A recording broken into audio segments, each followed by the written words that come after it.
Hello, I am Christy, your personal sociological assistant. I was alerted to the need for academic assistance when you said, I don't understand classical sociological theory. Okay, I'm gonna drop the bit now. Welcome, one and all, to Sociology Princess, where we explore sociology through Disney. Put on your green cardigans and baseball caps with your school logo on it because today we are going on a field trip to the Nerd Lab. Though it was overshadowed by Frozen, which was released later that year, I still fell in love with Big Hero 6, which features phenomenal world building, high tech inventions, superheroes, and of course, Tadashi Hamada. Well, I could talk about Tadashi all day, and I know you think I'm joking, and I'm absolutely not joking, but that's not what I'm going to focus on today. I want to focus on the unwilling ambassador of the Nerd Lab, Go-Go. While I think it's great that Disney created a diverse cast for the film, however, for me, there was something left to be desired. I understand that the movie's goal was not to address barriers that people of color experience in STEM, but I still feel like Big Hero 6 might have something to say about this broader topic. I specifically wanted to look at the discourse regarding the barriers faced by Asian American STEM students and why Go-Go is such an interesting case study. Even though some Asian ethnicities are not underrepresented in STEM fields, they all experience the myth of the model minority, which is the belief that Asians are somehow just naturally good at academic pursuits, especially math and science. Clearly, this is not true because one's race or ethnicity does not determine an individual's talents and abilities in science or business or the arts or any other field. However, I do want to be honest and say that I grew up believing the model minority myth, and it wasn't until college and after I switched my major to sociology that I was informed that this whole concept of the model minority was, in reality, a myth. So, the reason why I'm doing this episode is not only to inform myself, but hopefully to begin to introduce the topic to other people who may not have had the opportunity to learn about how the model minority concept is a myth. Also, I was a STEM major for 3.5 years in college, and that was very painful and very struggling, and that was a lot of math, and it was not the best fit for me. Sorry, side tangent. But what I wanted to say about being a STEM major in regards to this episode is that it makes me a little sad to look back and know that there's so much more that was going on with my peers that I frankly didn't notice. I know that sociology is not everyone's passion, but if you're going into the science, technology, engineering, or math fields, please, if you don't listen to this episode, at least do some reading on why the model minority is a myth. It's really important to know. One last thing, I do want to put the disclaimer here that the model minority myth is deeply entrenched in white supremacy, which created and promotes this narrative to put down other communities of color. While this is an absolutely critical conversation to have, I want to focus just a little more narrow on the topic of Asian Americans in academic and professional STEM spheres as it's most aligned with the Disney film I chose. So with that statement made, I will get back to my regularly scheduled programming. The first potential barrier that I could identify for Asian American students is how poverty can impact their K through 12 education. Because of the model minority myth, it's been easy for people like myself to homogenize the Asian population. However, there's a diversity in culture as well as earnings among Asian Americans. The Urban Institute looks at the median net worth for several Asian communities living in Los Angeles. I'm not a financial expert, but from a quick Google search, it sounds like the median net worth is just a fancy way of saying income and assets that indicate financial security.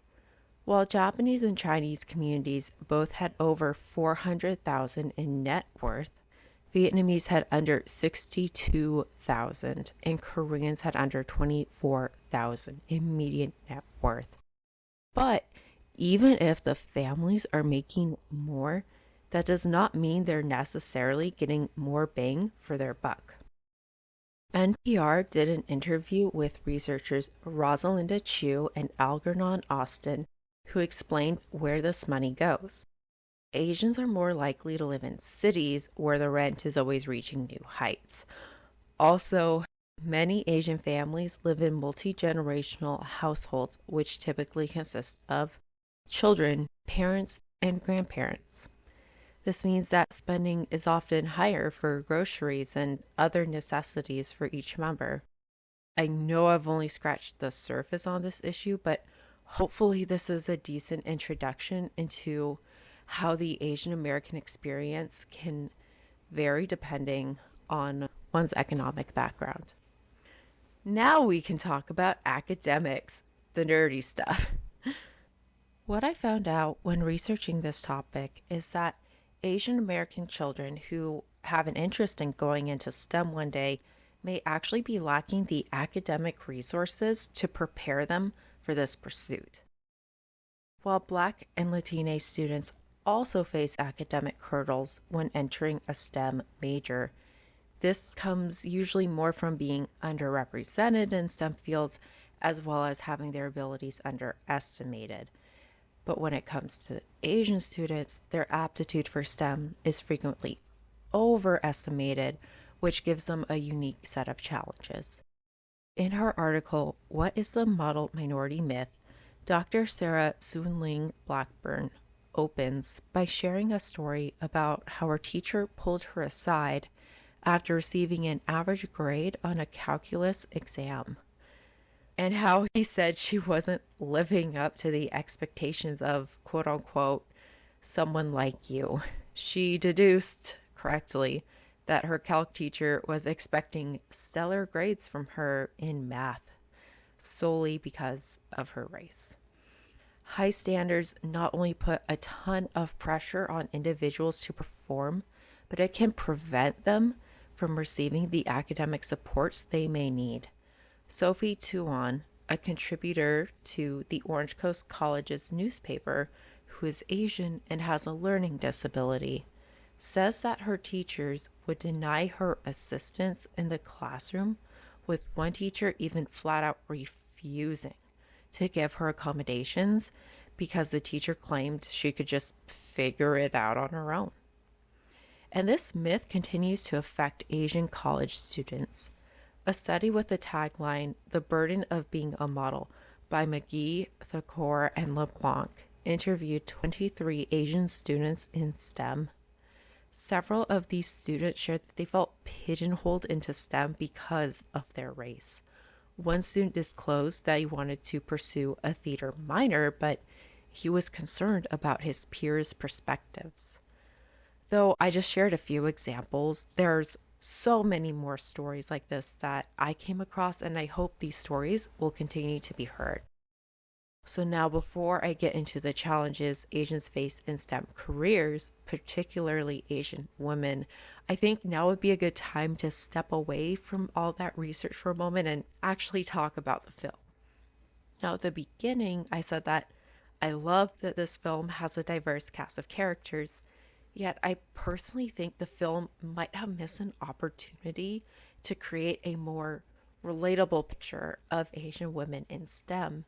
And it has to do with Gogo's character design that emphasized her tomboy personality. The modern definition of a tomboy, from what I saw, is someone who is assigned female at birth and identifies as female but doesn't often engage in girly girl activities. Gogo has short hair, wears athletic clothing, and she's adorned by a healthy coating of sarcasm. She is truly fearless, whether it's dashing straight towards a villain or speeding in a Mini Cooper. For Gogo, her identity is liberating as she's able to completely throw off any gender norms that don't suit her, which makes her a compelling character. However, her specific demeanor might not be relatable for some Asian women who've watched the film. In the textbook Gender Ideas, Interactions, and Institutions by Wade and Ferry, the authors look at the experiences of comedian Margaret Cho and how her story is indicative of a larger trend. Margaret mentions how she has to be aware of her perception by a Western audience that often expects Asian women to come across as polite and docile and, not dropping F bombs on stage. This leads into the author's discussion on how Asian American women have been forced to find ways to blend masculine and feminine traits that allows them to navigate through this Western culture. They have to be confident but not assertive, be smart but not esoteric, be nice but not too vivacious, and I think I'm starting to sound like the Barbie movie, so I'm just going to leave it at that. Because of the model minority myth, Asian women generally have to balance enacting Western values, such as being assertive, while dealing with the backlash that comes from practicing those very same values. So, does this sound like Gogo, the speed racing tomboy? Is this an interplay between masculine and feminine traits presented in her storyline? Not very often. She does have that nice hug with Hiro, but outside of that, we don't really get to see much more of her character in terms of a traditionally feminine presentation. But there's another discussion that I would like to bring up about the Asian community in STEM that happens once they earn their degrees and enter the workforce. Going back to Wade and Ferry's text, Westerners perceive Asians to be, again, quote unquote, polite because our Western imagination pictures Asians to be more passive. They're often overlooked for management roles in STEM and other fields, even though they're completely capable of being managers and leaders in these fields. And there is data to show this is the case. In a report titled The Illusion of Asian Success, the authors Buck Gee and Dennis Peck considered the percentage of people of color working in STEM jobs in Silicon Valley compared to the number of people of color that actually obtain management and executive roles in a STEM job. They found this by dividing the percentage of executives by the percentage of employees. The researchers found that for Asian employees in Silicon Valley, that race likely plays a larger role than gender in deciding whether or not someone receives a promotion, considering that Asian men were 85% more likely to be passed over than white men, and Asian women were 264% more likely to be passed over than white women. So yes, even though gender does play a role, why did this study find race to be a more significant factor? Remember that Gender 100 textbook I mentioned earlier? I think that may give us a clue here. Again, Asian women especially are stereotyped by our society to be polite and docile, which are not exactly considered leadership traits. But white women, on the other hand, are more able to embrace their so-called Western values of competitiveness and assertiveness, which we hail as leadership material in our capitalist America. Because white women are usually perceived as adopting the Western value of competitiveness and assertiveness, they have an easier time breaking out of the gender norms and are able to climb the career ladder. Again, it's not easy, but it's easier. Before I wrap things up, I do again want to reiterate there's nothing wrong with these characters as a supporting cast. The San Fransokyo Institute of Technology is a microcosm of the kind of world we would like to create where people of all races and ethnicities can be on more equal footing with each other. Unfortunately, that's not the world we live in right now.